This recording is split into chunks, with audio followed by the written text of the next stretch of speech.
Generation X. In general terms, those born between 1965 and 1980. Latchkey kids. Independent. Existentialism. Modern philosophy focusing on personal experience, human ability, and responsibility in an otherwise meaningless universe.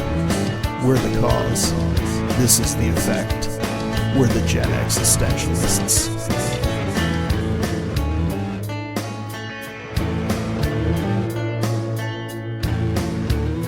This is the Gen X-istentialists podcast. My name's Scot. And I'm Bunny. And we're going to take you on a trip through our minds as we ponder the greatest questions of the day as delivered by Mega Wheel the Magnificent. Caution, you may get wet.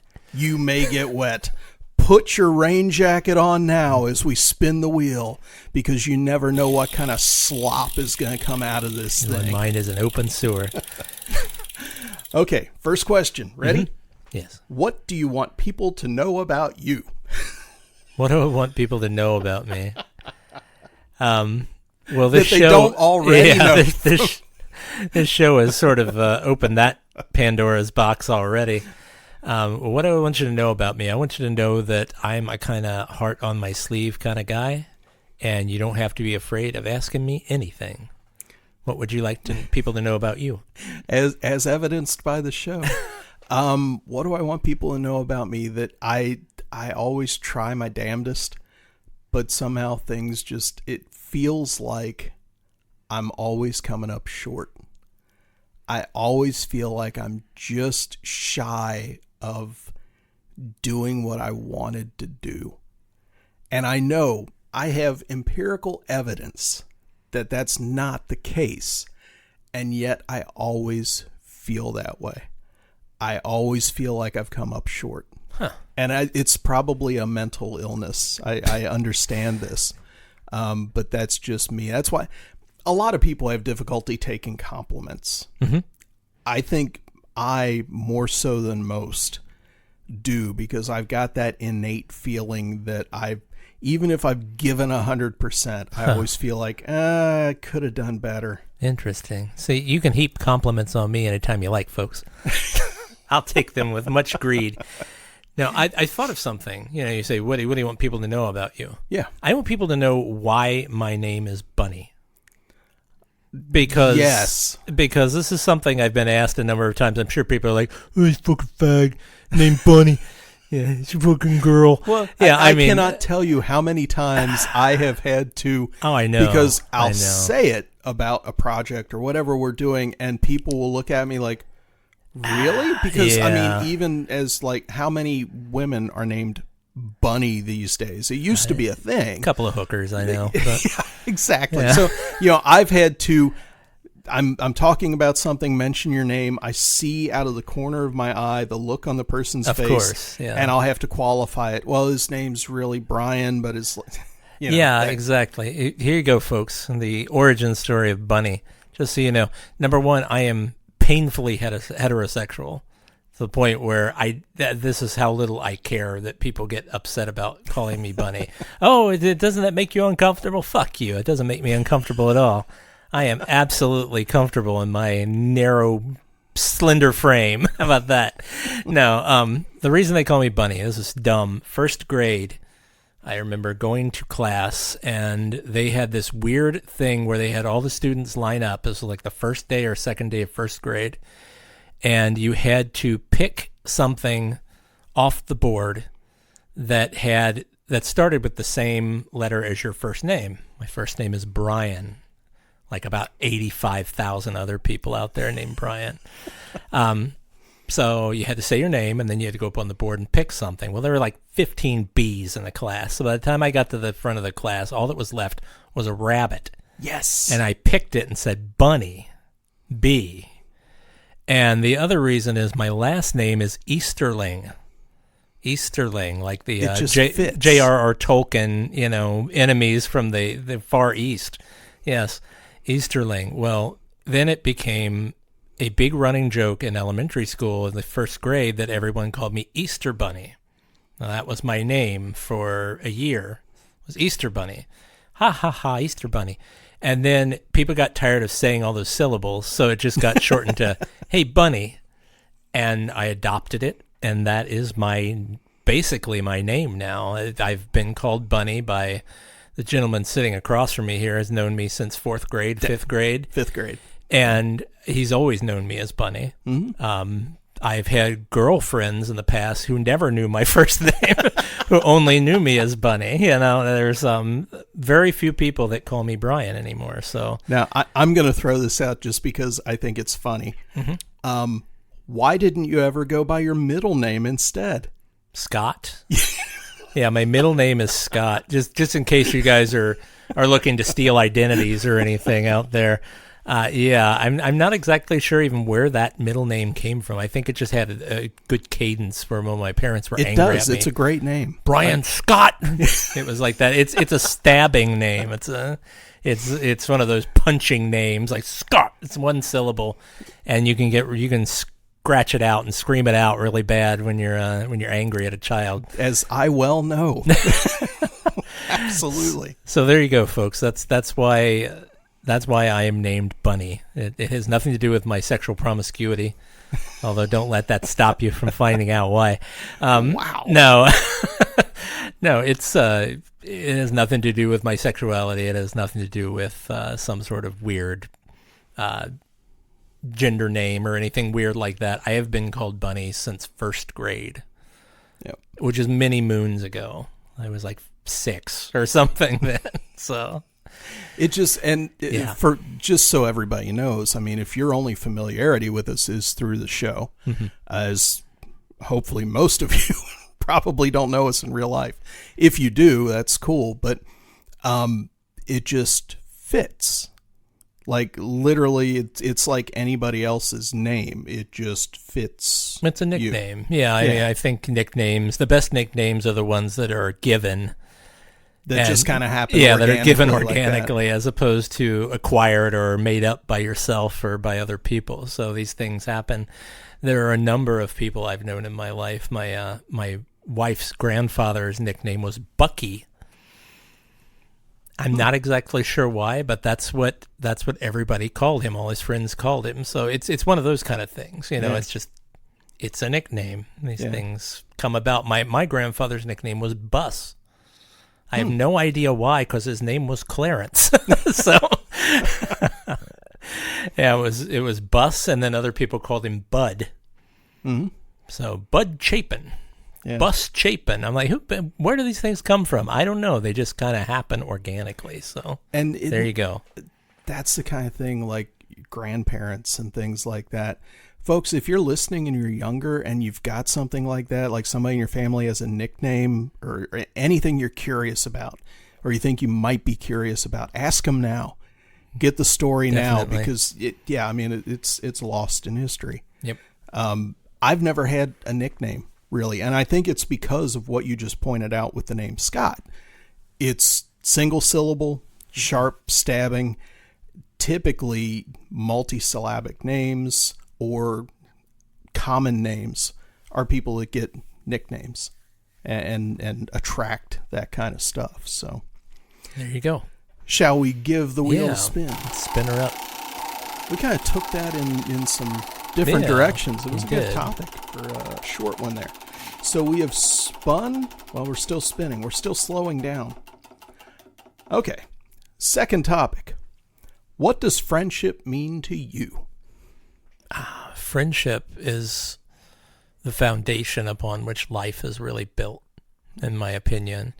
You don't really have so much love as a foundation in your life, but I think everybody has the capability of having friendship as a foundation to build your life on. So I think of it as it's the cinder block and mortar that you build your future on. There's friendship, and hopefully if you've built it properly, you'll still have plenty of friendship to go when your house is all old, condemned, and haunted, has squatters in it. So how about you? Yeah, same. I mean, I'm nothing without my friends, and that includes family. Mm-hmm. Friends can be close friends who you've known for decades, like you. They can be new friends that you make where you work. new friends that you meet when you play music with them. But that camaraderie, the companionship, the things you learn from other people, the relationships you build, it's really, especially when you're a child, your first friends and the friends that you make when you're growing, they provide the foundation for everything. And it can be, I'm sure it can be terrible too, but I've only ever experienced it as being wonderful.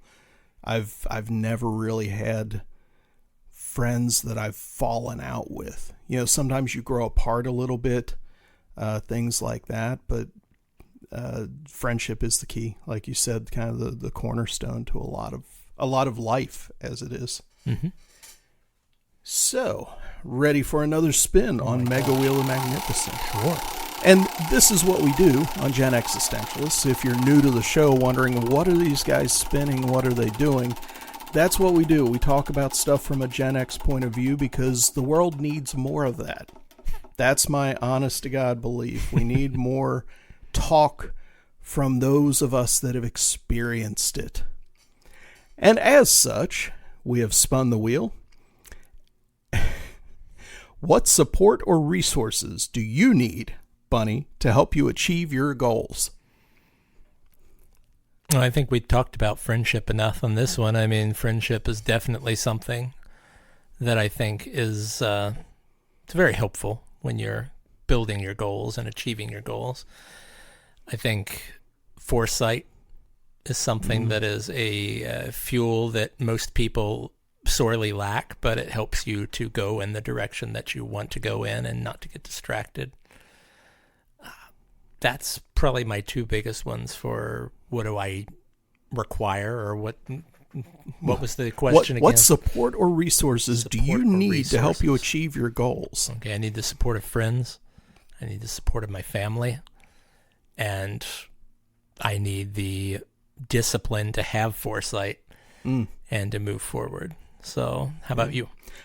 It all depends on the goals. For example, if my goal is to wake up in the morning and take a shower, I don't really need much support or resources. I just need to be able to get up and do it.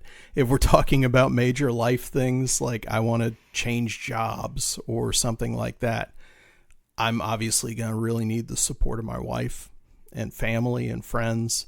I'm going to need to pull in resources, potentially references, things like that, get letters of recommendation. I mean, it's so dependent on what you're doing.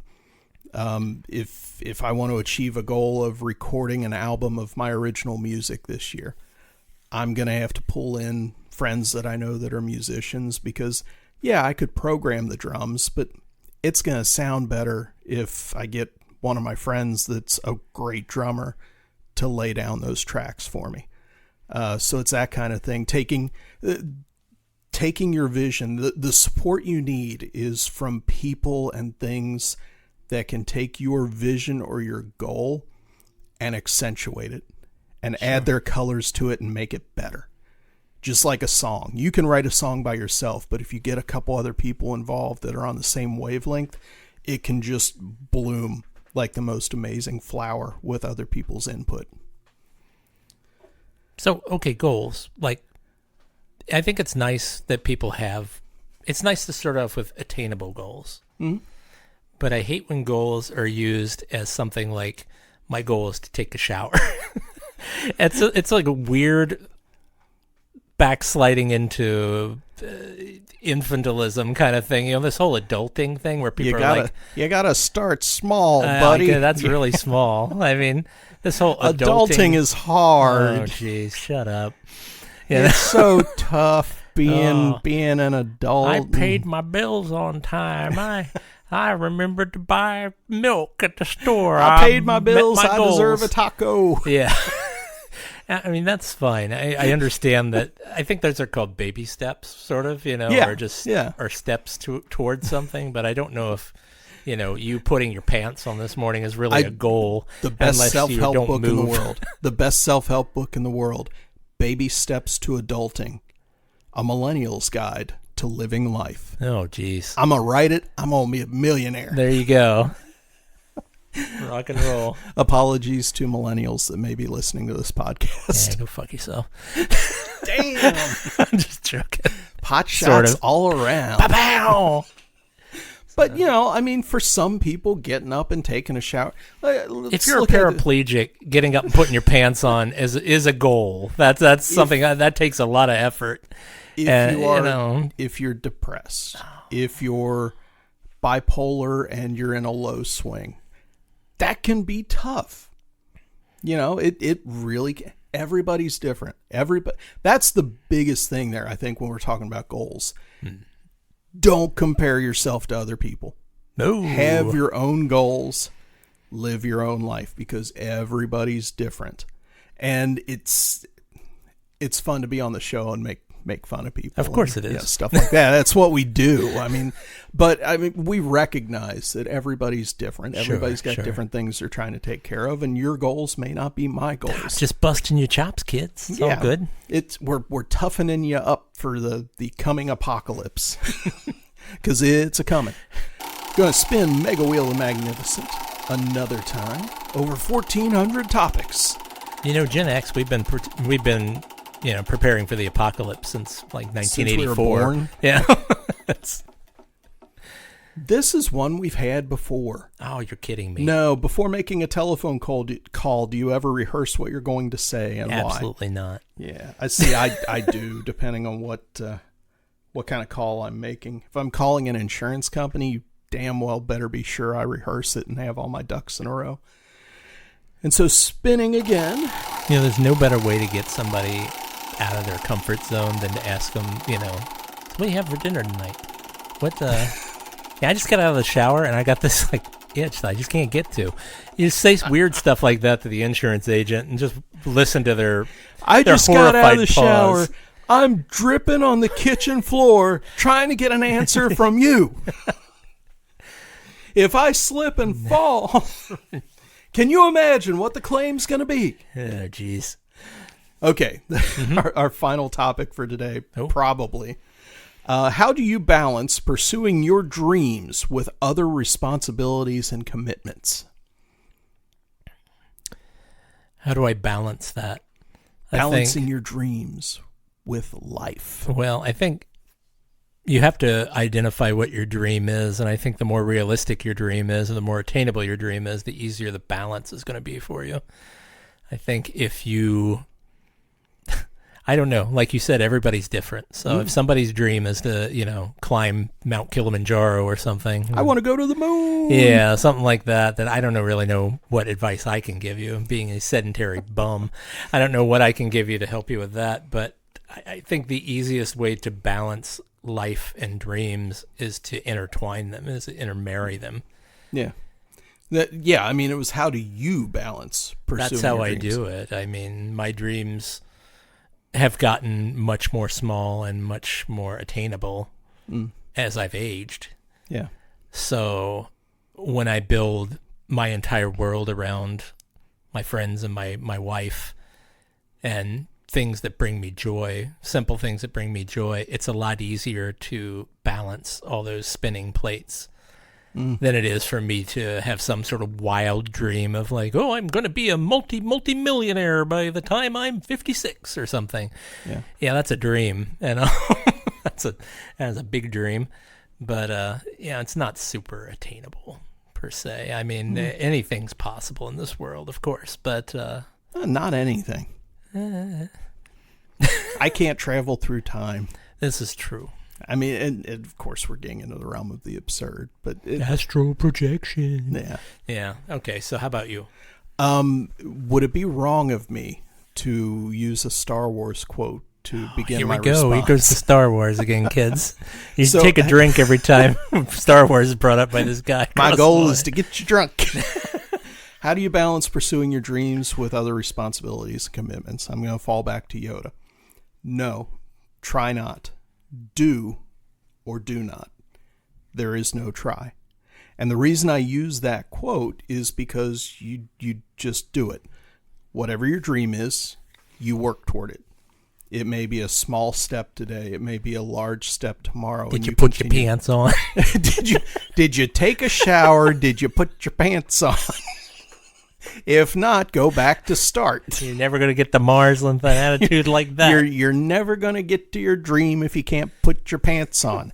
And after you take your shower, you dry off first, because otherwise then you're going to have wet pants, and nobody wants to fulfill a dream with somebody with wet pants. And for God's sake, take the pants off before you get in the shower. You've got a whole other problem. Exactly. You got to do things in the right order. There's a process for everything. And I think my process is you just do it. You don't, whatever your dream is, live it. That's as the much Shia as you LaBeouf can. method. The who? The Shia LaBeouf. Isn't You remember him? Or something? Yeah, you remember he had that mental breakdown. And he did that green screen thing where he's just standing in front of a green screen screaming, "Just do it! Just do it!" I was doing it never over and over saw again. that. I seem to remember something about him kind of Oh, jeez. Yeah, going off the I'll deep send you end, that. but- okay, yeah. No, I mean, that's it. The balance there is to, kind of like you said, intertwine it. Yeah. You put it together. It's part of what you do. The more you separate your dream from your real everyday life, the harder to attain it will be, because you're building a chasm in. Yeah. If you do that, it's got to be part of your everyday life. Spin those plates, bozos. And on that note, this has been the Gen X-istentialists. If you want to get in touch with us, leave us a comment here on the Mixcloud page. Until next time, my name's Scott. And I'm Bunny. We'll catch you next time. Have a good one.